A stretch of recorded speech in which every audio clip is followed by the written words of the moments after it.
A Yale Food Addiction Scale é uma escala baseada em alguns critérios, então, para a classificação de dependência de substâncias.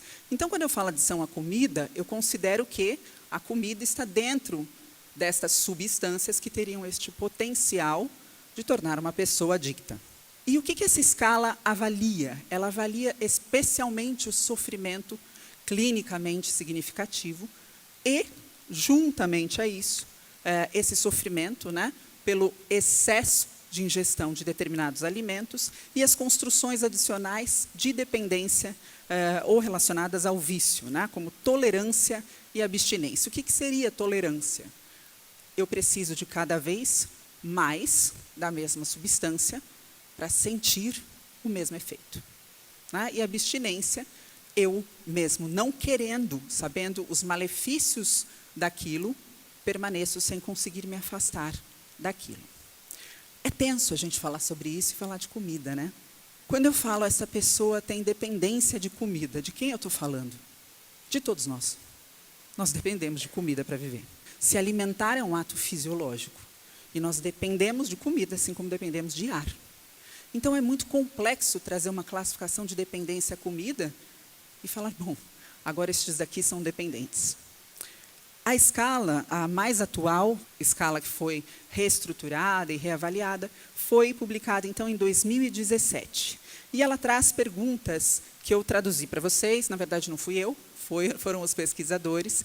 Essa escala foi adaptada, né, para o português do Brasil. E foi, inclusive, utilizada em uma amostra de quase 10 mil pessoas, para avaliação, então, dos critérios, né, da construção de adição à comida. E eu falo adição à comida porque houve uma tradução e adaptação transcultural, em que um grupo de especialistas fez essa tradução mediante avaliação destes conceitos, da semântica, da idiomática. Então, este é o termo que foi utilizado pelos pesquisadores nessa tradução e adaptação transcultural, tá? Escala de adição à comida de Yale, versão 2.0. E ela traz as questões relacionadas, então, à dificuldade de um indivíduo controlar a ingestão de certos alimentos. E relata quais seriam esses alimentos, dizendo que toda vez que aparecer o termo certos alimentos, o indivíduo pode se remeter a alimentos que ele tenha dificuldade de parar de ingerir, similares a estes que foram listados. Então, doces, amidos, salgados, alimentos gordurosos, bebidas açucaradas. Então, ele determina ali um pool de alimentos. Tá? E estas são as questões já adaptadas e traduzidas por esse comitê de especialistas. E eu convido vocês a observarem essas questões. Eu comi até o ponto em que me senti fisicamente doente. Eu passei muito tempo me sentindo lento e cansado após ter comido em excesso. Nós encontramos essas características ou estas frases em outros diagnósticos que não de adição à comida? Sim ou não? Sim. Quando falamos, por exemplo, de transtorno de compulsão alimentar ou bulimia nervosa, tá? Ou ainda quando falamos de aspectos do comportamento alimentar, como craving, loss of control, né, que é um aspecto do comportamento alimentar muito estudado na obesidade, especialmente na obesidade severa. Agora, quando a gente fala, se eu tivesse com problemas emocionais, porque não tinha comido certos alimentos, gostaria de comê-los para me sentir melhor.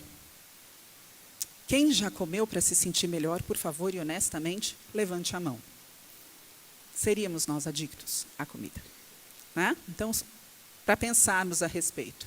O meu comportamento alimentar me causou muito sofrimento, também muito observado em pacientes que apresentam um transtorno alimentar. E aí a gente tem questões mais específicas a respeito realmente de dependência ou transtorno por uso de substâncias. Eu tive problemas significativos na minha vida por causa da comida. Problemas com minha rotina diária, com meu trabalho, com minha escola, com os meus amigos. Ou ainda, meus excessos com comida me prejudicam no cuidado da minha família. Comer a mesma quantidade de alimento não me deu tanto prazer como costumava me dar. Eu tinha impulsos tão fortes para comer certos alimentos que eu não conseguia pensar em mais nada. E aqui a questão que fala do risco. Eu estava tão distraído pela ingestão que eu poderia ter sido ferido. Um comportamento observado quando a gente fala de transtorno por uso de substância.